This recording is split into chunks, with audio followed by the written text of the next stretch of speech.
بسم اللہ الرحمن الرحیم۔ السلام علیکم دوستو، دنیا بھر کی ون لائن خبروں میں آج آپ سنیں گے کہ بھارتی ریاست مہاراشٹر کے شہر اورنگ آباد میں مال گاڑی کی زد میں آ کر 17 مزدور جان سے چلے گئے۔ مزدور بھارتی ریاست مدھیہ پردیش سے واپس آ رہے تھے کہ طویل سفر کے باعث رات کو آرام کی غرض سے خالی ریلوے ٹریک پر سو گئے۔ بھارتی پولیس کا کہنا ہے کہ حادثہ صبح 5:15 بجے کے قریب اس وقت پیش آیا جب مال گاڑی ٹریک پر سوئے ہوئے مزدوروں پر آن چڑھی اور تمام مزدور موقع پر ہی ہلاک ہو گئے۔ مال گاڑی کے ڈرائیور نے بریک لگا کر ٹرین کو روکنے کی بہت کوشش کی لیکن گاڑی مزدوروں کے اوپر سے نکل گئی۔ بھارتی وزیر اعظم نریندر مودی نے اپنے بیان میں واقعے پر افسوس کا اظہار کرتے ہوئے کہا ہے کہ وزیر ریلوے خود صورتحال کو مانیٹر کر رہے ہیں۔ سعودی عرب کے مختلف علاقوں میں 22,119 مساجد میں کورونا سے حفاظت کے لیے سینیٹائزیشن کی ہے، جبکہ دوسرے مرحلے میں 13,000 مساجد کو سینیٹائز کیا جائے گا۔ اس ضمن میں 7 لاکھ مربع میٹر قالین، 3.25 کروڑ قرآن کریم کے نسخوں کو بھی سینیٹائز کیا گیا۔ سعودی حکومت نے احتیاطی تدابیر کی خلاف ورزی کے ضابطوں اور سزاؤں کی منظوری دے دی ہے۔ 5 یا اس سے زیادہ افراد کا ایک جگہ جمع ہونے پر 10,000 ریال جرمانے کی سزا ہوگی۔ ہر قسم کے اجتماعات پر پابندی عائد کی جا رہی ہے، خواہ اس کا تعلق خاندان سے ہو یا غیر خاندان سے، گھروں میں ہو یا گیسٹ ہاؤسز میں یا کھلے مقامات پر، سب پر پابندی عائد کر دی گئی ہے۔ خاندانی اجتماعات جہاں ایک سے زیادہ خاندان ایک جگہ جمع ہوں اور جن کے درمیان رہائشی تعلق نہ ہو، اس پر 10,000 ریال جرمانہ ہوگا۔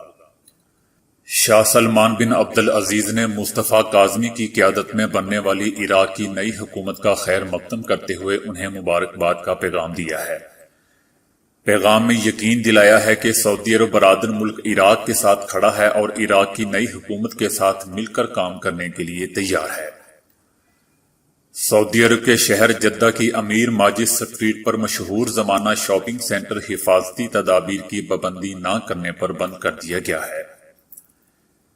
چین نے کہا ہے کہ چین کا نیا ڈیزائن کردہ خلائی جہاز کامیابی سے خلائی اسٹیشن پر اتر گیا ہے، جو کہ چین کے مستقل خلائی اسٹیشن چلانے اور خلا بازوں کو چاند پر بھیجنے کے عزائم میں ایک اہم اقدام ہے۔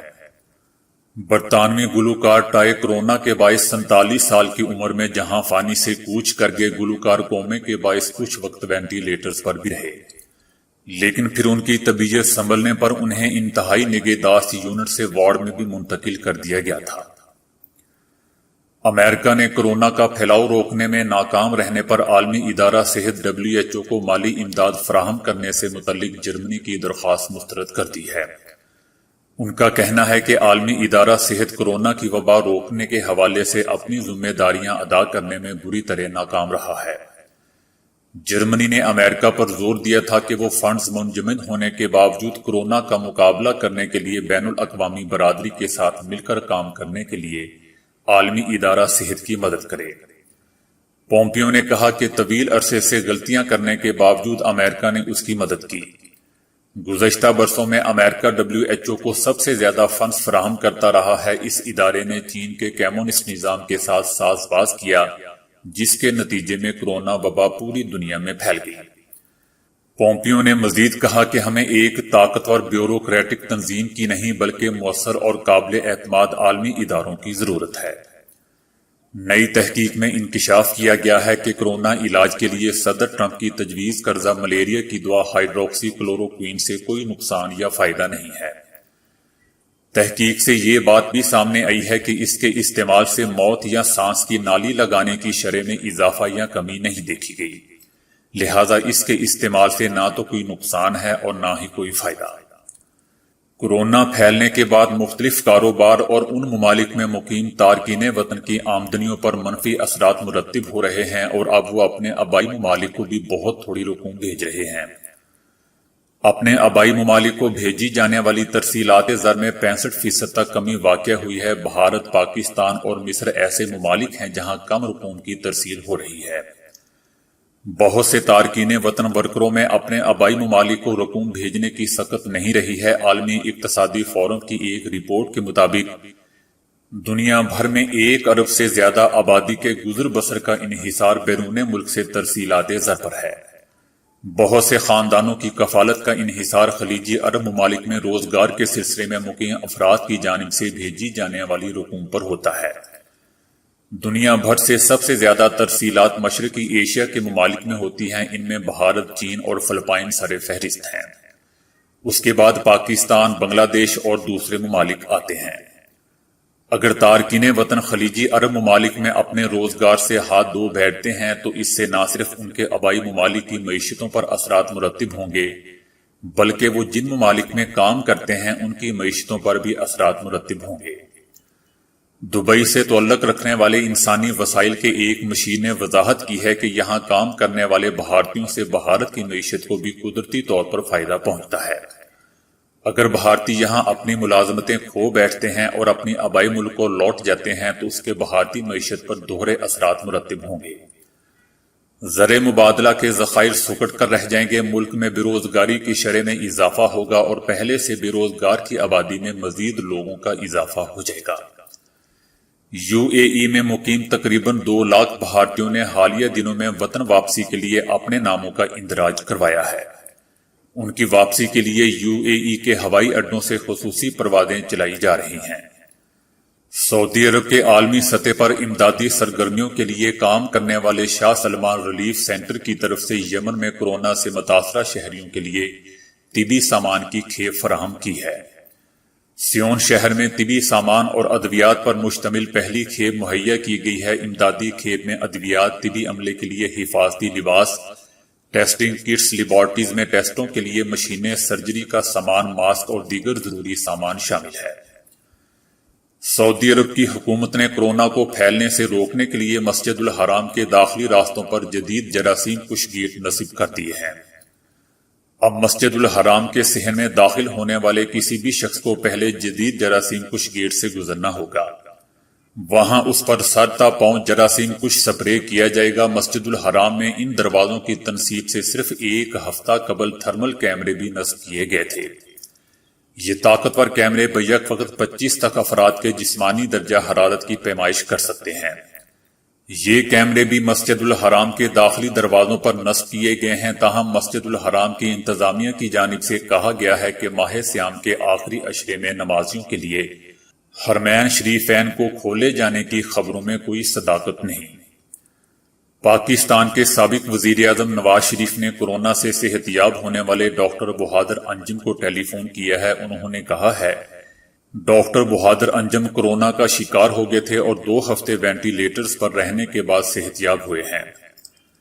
بھارت پاکستان کو بلیک لسٹ کروانے کے لیے فائنینشل ایکشن ٹاسک فورس میں مضبوط کیس بنانے کی منصوبہ بندی کر رہا ہے۔ بھارت پاکستان کو بلیک لسٹ کروانے کے لیے فائنینشل ایکشن ٹاسک فورس میں مضبوط کیس بنانے کی منصوبہ بندی کر رہا ہے۔ بھارتی ذرائع کا کہنا ہے کہ اگرچہ ایف اے ٹی ایف کی جانب سے اپنے 27 نکاتی ایکشن پلان پر پورا اترنے کے لیے پاکستان کو مزید وقت دیا گیا ہے، لیکن بھارت نے پاکستان پر عالمی دباؤ میں اضافے کے لیے کوششیں تیز کرنے کا فیصلہ کیا ہے۔ امریکی محکمہ خارجہ کے مطابق 3 ملکی دورے میں زلمے خلیل زاد قطر کے بعد بھارت اور پاکستان کا دورہ کریں گے۔ زلمے خلیل زاد پاکستان اور بھارتی حکام سے ملاقات میں افغان امن عمل میں تبادلہ خیال کریں گے۔ بھارت میں سینکڑوں بھارتی پولیس اہلکار حالیہ دنوں میں کورونا کا شکار ہو گئے ہیں۔ دوستو، بھارت میں دنیا کا سب سے بڑا لاک ڈاؤن جاری ہے، جس پر عمل درآمد کو یقینی بنانے کے لیے 30 لاکھ پولیس اہلکار ڈیوٹی کر رہے ہیں۔ مغربی ریاست مہاراشٹر کے ایک سینئر آفیسر نے بتایا کہ پچھلے ہفتے سے پولیس میں کورونا کے کیسز کی تعداد تقریباً دگنی ہو گئی ہے۔ 450 سے زائد اہلکاروں کے طبی نتائج مثبت آئے ہیں اور 4 ہلاک بھی ہو چکے ہیں۔ برطانیہ کے ادارہ برائے قومی اعداد و شمار نے خبردار کیا ہے کہ کالے رنگ کے پاکستانی اور بنگلہ دیشی لوگوں کے لیے کورونا زیادہ مہلک ہے۔ ان لوگوں کے سفید افراد کی نسبت ہلاک ہونے کے زیادہ امکانات ہیں۔ رپورٹ میں یہ بھی کہا گیا ہے کہ کورونا کی وجہ سے برصغیر یعنی پاکستان، بنگلہ دیش اور بھارت سے تعلق رکھنے والے لوگوں میں ہلاکتوں کا تناسب زیادہ ہے، جو 1.8 گنا زیادہ ہے۔ کینیڈا کے وزیر اعظم جسٹن ٹروڈو کی اہلیہ کا کہنا ہے کہ کورونا سے متاثر ہونا اور پھر وزیر اعظم اور 3 بچوں کے ساتھ ایک ہی چھت کے نیچے رہنا آسان نہ تھا۔ مرض کے اثرات 1 ہفتے تک ان پر غالب رہے۔ میرے شوہر نے صبح 7 بجے سے لے کر رات 9 بجے تک اپنے دفتر میں بیٹھ کر کام کیا۔ اس دوران میں بچوں کے ساتھ ہوتی تھی، لہٰذا مجھ پر انتہائی احتیاط لازم تھی۔ میں اکیلے بچوں کے ساتھ ہوتی تھی، میں ان سے فاصلے پر رہتی تھی اور میں نے دستانے اور ماسک پہن رکھے ہوتے تھے، جو کہ بہت مشکل کام تھا۔ دنیا بھر میں پھیلے ہوئے کورونا کے واقعات میں ترکی میں شفا یاب مریضوں کی شرح دنیا کے دیگر ممالک کے مقابلے میں زیادہ ہے۔ ترکی میں فعال واقعات 6 مئی کے لحاظ سے 37% تک کم ہو گئے ہیں، تو صحت یاب مریضوں کی شرح 60% تک پہنچ گئی ہے۔ دنیا بھر میں اس کی وجہ سے جانوں کا ضیاع 6.91% رہا، جبکہ ترکی میں یہ شرح 2.7% تک گر چکی ہے۔ دوستو، وہ چند باتیں ہیں جن کی وجہ سے صدر ٹرمپ ایران کے ساتھ لڑائی شروع کرنے کا فیصلہ نہیں لے سکتے یا خطرہ مول نہیں لے سکتے۔ ٹرمپ نے جب سے امریکہ میں اقتدار سنبھالا ہے، تبھی سے وہ ایک سیاستدان سے زیادہ بزنس مین کی سوچ کے ساتھ حکمرانی کرتے آ رہے ہیں۔ اس سوچ کے ساتھ ایران سے براہ راست ٹکر لینا ایک مشکل کام ہے، کیونکہ جب وہ اس ٹاکرے کے نتائج کا تجزیہ کریں گے تو سمجھ جائیں گے کہ اس سے ہونے والا نقصان اس سے ہونے والے فائدے سے کہیں زیادہ ہے۔ صدر ٹرمپ ایران کو اچھی طرح سمجھ چکے ہیں کہ یہ ملک کوئی آسان ہدف نہیں ہے۔ صدر ٹرمپ نے جملے بازی تو بہت کی، لیکن جوابی کارروائی کی ہمت نہیں کر سکے۔ ٹرمپ یہ بھی جانتے ہیں کہ ایران اپنی قومی سلامتی اور قومی مفادات پر ضرب کا بہت سخت جواب دیتا ہے، اور آئندہ بھی وہ ایسا ہی کرے گا۔ اور وہ جانتے ہیں کہ ایران کے ساتھ براہ راست ٹکر میں لڑائی کی تصاویر اور ویڈیو فوٹیج ان کا کھیل خراب کر سکتی ہیں، اس لیے وہ دھمکیوں سے آگے نہیں بڑھے۔ عرب ممالک کی معیشتیں جو تیل کی قیمتوں میں تاریخی گراوٹ اور کورونا سے دوچار ہیں، خطے میں ایک بڑی لڑائی کے اخراجات برداشت نہیں کر سکتی۔ ہاں، کانگریس کے بل کو ویٹو کرنے کا ڈرامہ، انتخابی حربہ اور کورونا کے خلاف لڑائی میں ناکامی کے سبب چاروں طرف سے ہو رہی مذمت سے لوگوں کی توجہ ہٹانے کی ناکام کوشش وہ ضرور کر رہے ہیں۔ اس اثناء میں امریکی صدر کی مقبولیت میں بہت زیادہ کمی آئی ہے، جس سے ان کے اوزان خطا ہو گئے ہیں، اور وہ کبھی چین تو کبھی ایران کو نشانہ بنا کر امریکیوں کی توجہ ہٹانے اور اپنی کم ہوتی ہوئی مقبولیت کو بچانے کی کوشش کر رہے ہیں۔ دوستو، نومبر میں دیکھیں گے کہ صدر ٹرمپ اس کوشش میں کامیاب ہوئے ہیں یا نہیں۔ تو دوستو، آج کے لیے اتنا ہی۔ ویڈیو کو لائک اور شیئر کرنے کا بہت بہت شکریہ۔